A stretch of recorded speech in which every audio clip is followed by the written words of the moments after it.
Hello friends, welcome back to our channel केबीज biology. तो आज हम इस वीडियो में देखेंगे यूरिन कल्चर के बारे में। तो इस वीडियो में हम थरोली जानेंगे कि यूरिन कल्चर का सैंपल कैसे लेते हैं और उसका रिपोर्ट रिलीज होने तक का सब प्रोसेस जानेंगे।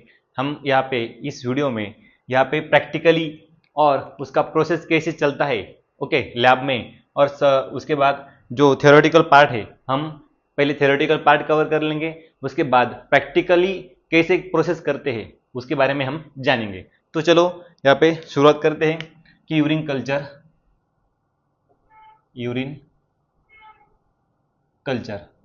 तो यूरिन कल्चर क्यों करते हैं? जब यूआईटी जब यूटीआई यूरिनरी ट्रैक इन्फेक्शन की जो चांसेस या सिम्टम्स होते हैं, तब डॉक्टर क्या करते हैं, यूरिन कल्चर को रेफर करते हैं। बराबर। तो यूरिन कल्चर ये हमें यहाँ पे UTI means urinary track infection को दर्शाता है। यूरिन कल्चर का सैंपल सैंपल हम कैसे ले सकते हैं? ओके, तो उसका एक प्रोसीजर होता है। यहाँ पे जो Sterlite urine urine container Sterlite urine container चाहिए। बराबर। उसके बाद हमें मिड स्ट्रीम यूरिन चाहिए, mid stream urine sample. Okay, तो ये मिड स्ट्रीम यूरिन सैंपल क्या होता है उसके बारे में भी देखेंगे। पहले जान लेते हैं कि ये स्टराइल यूरिन कंटेनर कैसे रहता है। ये देखो, ये यूरिन कंटेनर है, स्टराइल यूरिन कंटेनर है। ये प्लास्टिक में पैक आता है।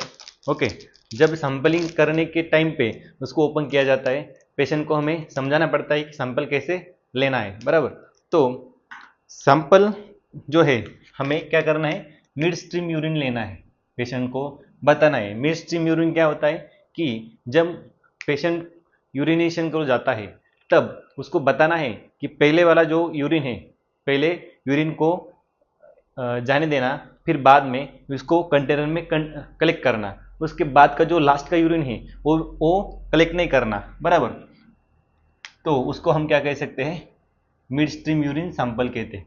इसमें जो अनवांटेड अनवांटेड बैक्टीरिया और क्या बोलते हैं हम उसको, अनवांटेड जो मटेरियल होता है वो नहीं आता मिड स्ट्रीम यूरिन में। एक्चुअल जो बैक्टीरिया है और एक्चुअल जो इन्फेक्शन है उसका ही सैंपल यहाँ पे कलेक्ट होता है।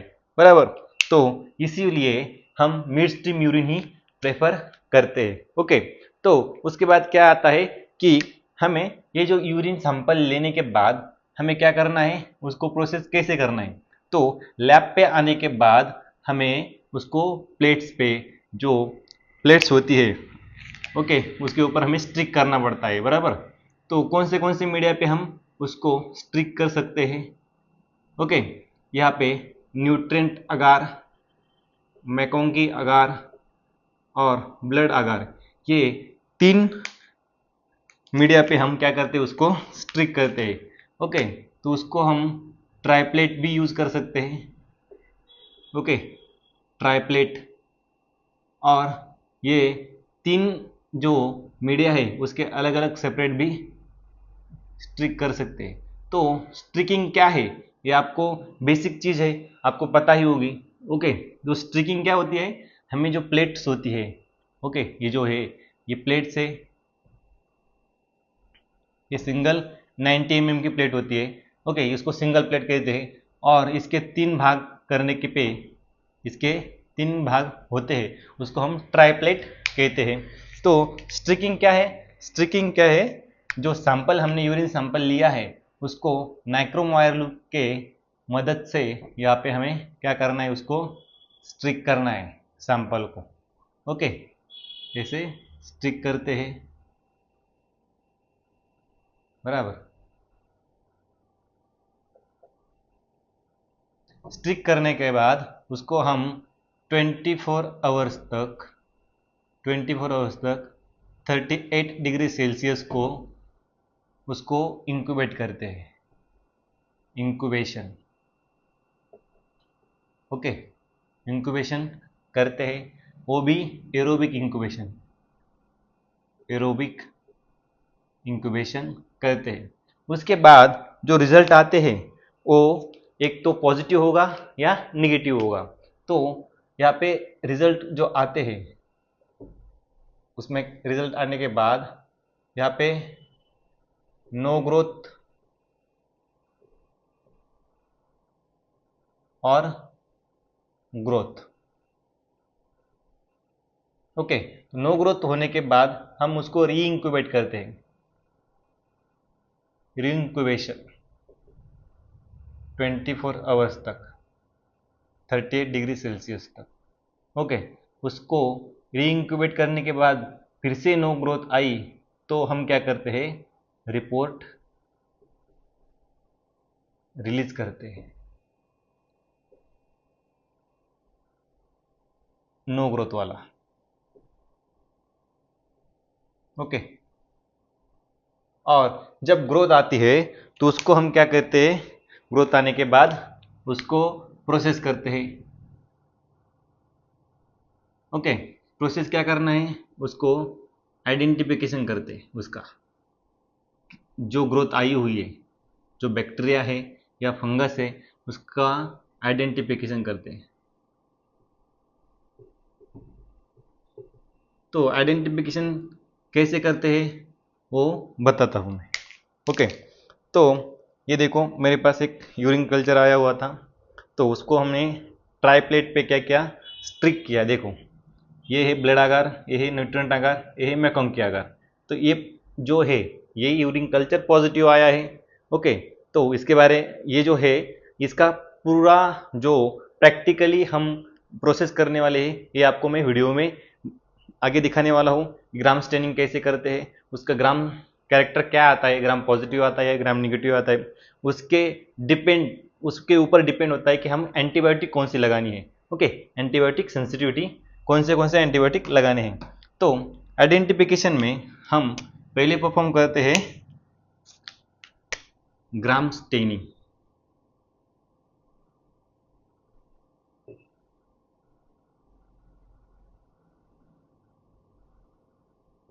ग्राम स्टेनिंग,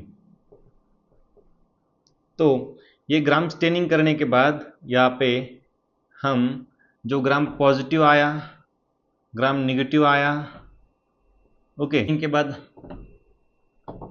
ग्राम स्टेनिंग के बाद हमें पता चलता है कि अभी ऑर्गेनिज्म कौन सा है, बराबर। यहाँ पे जनरली जो है ऑर्गेनिज्म जो होते हैं, जो ग्राम स्टेनिंग के बाद हमें पता चलता है कि ऑर्गेनिज्म कौन सा है। यहाँ पे जनरली ऑर्गेनिज्म एंटेरोबैक्टेरियसी फैमिलीज के होते हैं।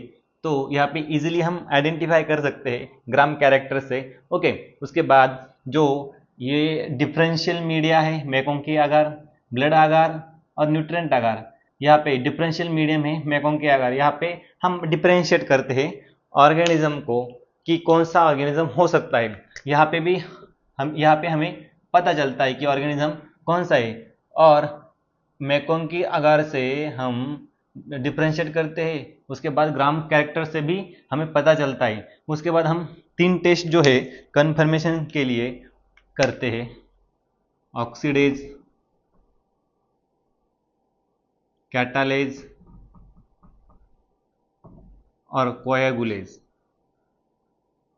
ओके, उसके बाद ये जो है इम्यूक टेस्ट भी करते हैं, इम्यूक टेस्ट। ओके, इम्यूक टेस्ट भी करते हैं। और यहाँ पे बर्गीज मैन्युअल का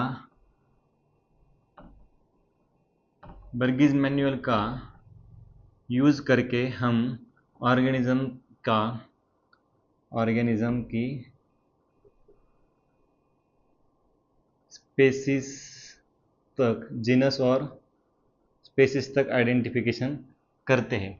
ओके, यहाँ पे ऑर्गेनिज्म हमारा आइसोलेट हो गया। ओके, हमें पता चला ऑर्गेनिज्म कौन सा है। तो उसके बाद आगे का जो प्रोसेस है वो आता है एंटीबायोटिक सेंसिटिविटी टेस्ट। ओके, तो एंटीबायोटिक सेंसिटिविटी टेस्ट जो है हम उसको मुलर हिंटन आगार पे लगाते हैं। MH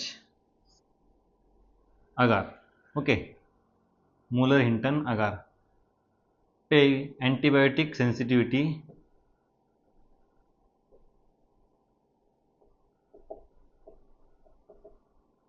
टेस्ट लगाते हैं।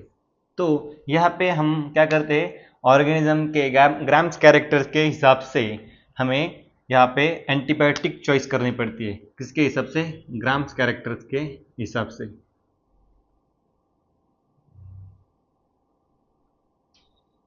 ओके, तो यहाँ पे हम मूलर हिंटन अगार पे उसको क्या करते हैं, स्प्रेड करते हैं और उसको ये एंटीबायोटिक ऐसे यहाँ पे परफॉर्म करते हैं। ओके, ये प्लेट पे यहाँ पे हमने स्प्रेड करने के बाद ऐसे एंटीबायोटिक लगाते हैं। ओके, तो उसको 24 आवर्स तक 38 डिग्री सेल्सियस को इंक्यूबेट करते हैं, इंक्यूबेशन, और बाद में उसके क्या करते हैं, रिजल्ट इंटरप्रेट करते हैं। तो रिजल्ट इंटरप्रिटेशन भी मैं आपको बताऊंगा। ओके, और एंटीबायोटिक सेंसिटिविटी टेस्ट जो है वो भी हम इस वीडियो में देखने वाले हैं। इस वीडियो में नहीं कवर हुआ तो हम अलग वीडियो बनाएंगे। ओके, मगर ये थरली हम यहाँ पे सिर्फ थ्योरेटिकल पार्ट देख रहे हैं, हम प्रैक्टिकल पार्ट जो है वो भी इस वीडियो के बाद बनाने वाले हैं। तो यहाँ पे रिजल्ट इंटरप्रेट करने के बाद जो रिजल्ट है उसको हम रिपोर्ट करके रिलीज करते हैं, और ये रिपोर्ट रिलीज होने के बाद जो एंटीबायोटिक सेंसिटिविटी आई है, ओके, जैसे मान लो फॉर एग्जांपल यहाँ पे ग्रोथाई इकोलाई ऑर्गेनिज्म यहाँ पे आइसोलेट हुआ। ओके, इकोलाई ऑर्गेनिज्म आइसोलेट होने के बाद यहाँ पे हम जो एंटीबायोटिक लगाने वाले हैं, मान लो यहाँ पे ये मेरोपेनम है, नाइट्रोफेरोंटोइन है, लियोफ्लॉक्सासिन है, ओके, पाइपरासिलिन टैजोबैक्टम है, ये सब एक्सेट्रा, ये सब एंटीबायोटिक हमने लगाई। ओके, तो यहाँ पे ऑर्गेनिज्म जो है वो नाइट्रोफेरोंटोइन को सेंसिटिव आया, मेरोपेनम को आया, तो हम यहाँ पे पेशेंट को डॉक्टर क्या करेंगे, जो सेंसिटिव आया है वो एक तो इंजेक्शंस आईवी से लगाएंगे, नहीं तो टैबलेट फॉर्म में ओरली डोज देंगे। तो यहाँ पे रिपोर्ट रिलीज होने के बाद ही यहाँ पे इंजेक्शन और टैबलेट दी जाती है। तो ये जो सब प्रोसेस है, इसको ये सैंपल प्रोसेस करने को 3 या 4 दिन लगते हैं। ओके, तो यहाँ पे इन डिटेल हमें पता चलता है कि कौन से ऑर्गेनिज्म ने इन्फेक्ट किया, कौन से ये जो ऑर्गेनिज्म जो है वो कौन से एंटीबायोटिक से किल होता है। तो ये इम्पोर्टेंट टेस्ट है जब पेशेंट को यूटीआई हुआ है और वो ज़्यादा पेन में है। तो इस वीडियो में तो आपको यहाँ तक समझ में आया। तो उसके बाद हम अभी यहाँ पे मैंने जो आपको प्लेट दिखाई उसका हम ग्राम स्टेनिंग्स या आइडेंटिफिकेशन हम परफॉर्म करने वाले हैं, बराबर।